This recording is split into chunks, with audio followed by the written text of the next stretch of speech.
We sold the house that we raised our child in. 30 years of holidays, birthdays, Saturday mornings at that kitchen table, and everyone told us that it was the smart move. So less upkeep, lower bills, simpler life. And some of that is absolutely true, but some of it is not. And this is the honest review of what downsizing actually gave us and what it took away. Now, these words right there, those are not mine. Those are from the letters that I get all the time, and it's a summary of it. But for us personally, my wife and my daughter and I, we just recently went through our own downsizing. And we're a little younger than most, but we did it with an eye on the future. Because here's what makes our story just a little different. We didn't wait for the empty nest to arrive. Our daughter, she's still at home, but we can see the season that's coming, and we decided to get ahead of it instead of reacting to it. And this one decision, moving on our own timeline instead of life's timeline, that changes everything about how this is going to go. So let me give you the honest ledger, and it's 6 things that downsizing gave us and a few things that it took away from us. But stick with me to the end because there's one that no one really talks about, and we definitely need to cover it. So starting with number 1 is it gave us margin, but only because we chose the timeline. When you downsize on your own schedule, you get to be picky. You're not dumping a lifetime of stuff into a dumpster in a panic. And I say that from experience because that was my mom's situation.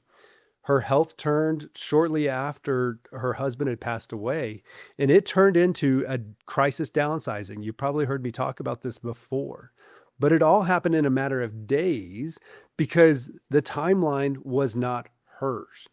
So Kristen and myself, we decided we were going to do the opposite. We wanted to give ourselves runway, give ourselves time. And that's the difference between a purposeful decision and a last minute scramble. And we all know that when we go through those last minute scrambles, decisions and opportunities, they get shortened, they get to be smaller, and we might not make the optimal or have the optimal outcome for it. And so that's one of the reasons we were being proactive. And what I recommend for all of my clients to do is to be proactive in those decisions. The other thing with number 2 here is it freed up money that we built. And that's where the wealth move lives. So here's the honest part. We liquidated the equity that we'd built into that house. And that is a real thing. And when you have money, you have options. So a lot of people have money, equity built into the house, but it's locked up. And so if it makes sense for your situation, you could liquidate. You keep it. You put 20% down towards that new house because it creates better cash flow position. You explore those options and what's going to work for you. This is a real thing because you spend years building this equity and then you cash it out and you take a calculated risk on something new.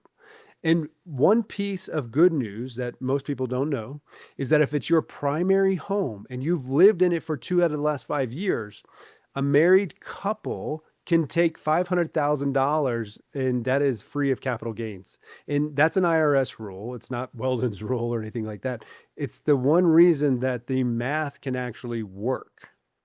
But, and I'm going to be direct here, is freeing up that equity, you have to have a purpose for it because otherwise it will leave your bank account for unexpected items or vacations or people that need money. Have a purpose for it before you actually sell the home. Know exactly what you're going to do. And so in this case, for us, it was a life decision that we wanted, which brings me to the next point, and it's related to this one. So number 3 here, it bought us freedom to go to her, our daughter, right? So instead of waiting on her when she goes off to college to come back or thereafter, what we've done is set it up for success now and down the road. Because we looked at our own lives and said, did we come back after we graduated college and got married? It was far and few between. And so what it did is it freed up equity, freed up opportunity to go visit her, go on our own vacations, wherever it is that we're looking to do. Because once they leave for college, the house, it does not get fuller. It gets quieter. Grown kids, we know this. They don't come home like they used to. So again, we chose to have the freedom to show up wherever she's at. And that's a life decision, not a real estate decision. The real estate decision just follows the life transition goal. Now, you hear me say it all the time. Life, wealth, real estate. That's the goal. That's the order. Okay, moving to point number 4. It did take away something real. And I don't want to pretend that it didn't.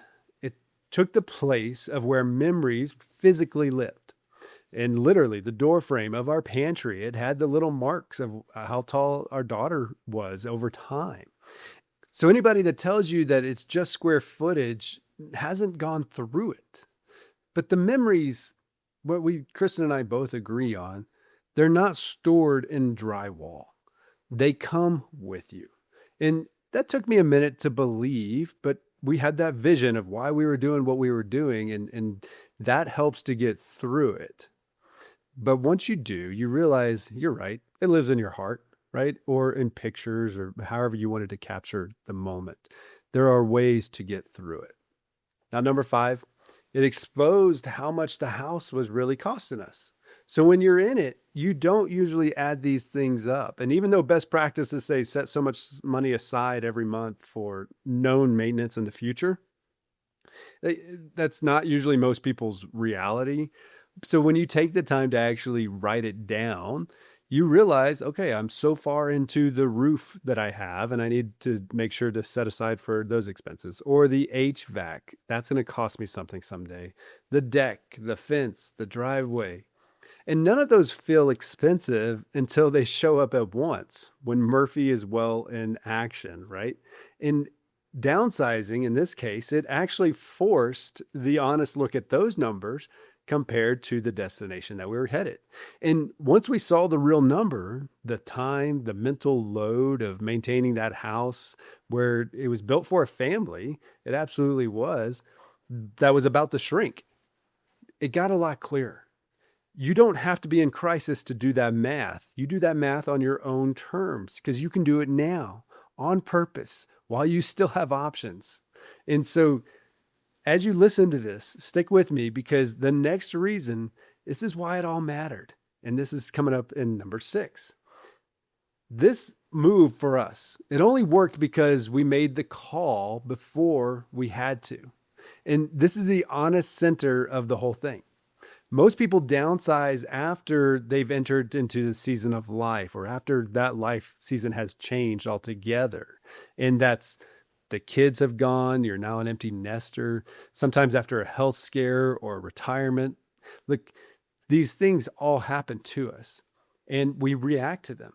So we moved while our daughter was still at home with an eye on what's coming next. In acting on your own timeline, that gives you the options that we're all looking for instead of waiting for an emergency or that crisis situation. But you have to do it smartly. You have to plan it smartly. So I want you to think about this. If you have a season that is coming up, meaning a season that's you're in one and you're about to change into another, again, kid leaving, retirement, a shift that you can actually see and foresee on the horizon, should you downsize? Well, do the math.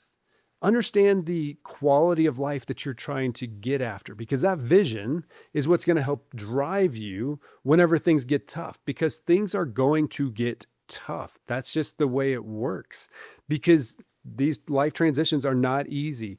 Selling furniture in order to move into a smaller place, that's not easy.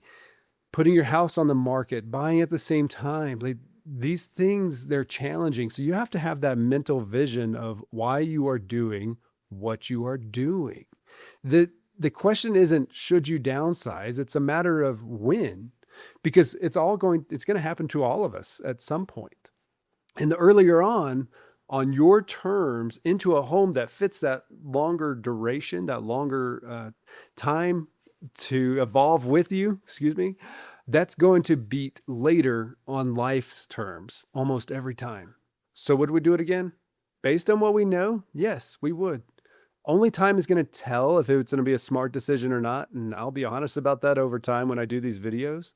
But do I think we set ourselves up for success based on where we bought and what we left? Yes, I absolutely do. And I look forward to how things evolve. I'm Weldon Hobbs, and when we're making big decisions, we start with your life goal, we optimize it for wealth, and then we focus on the real estate. Remember, good decisions, they start with good information, and I'll see you in the next one.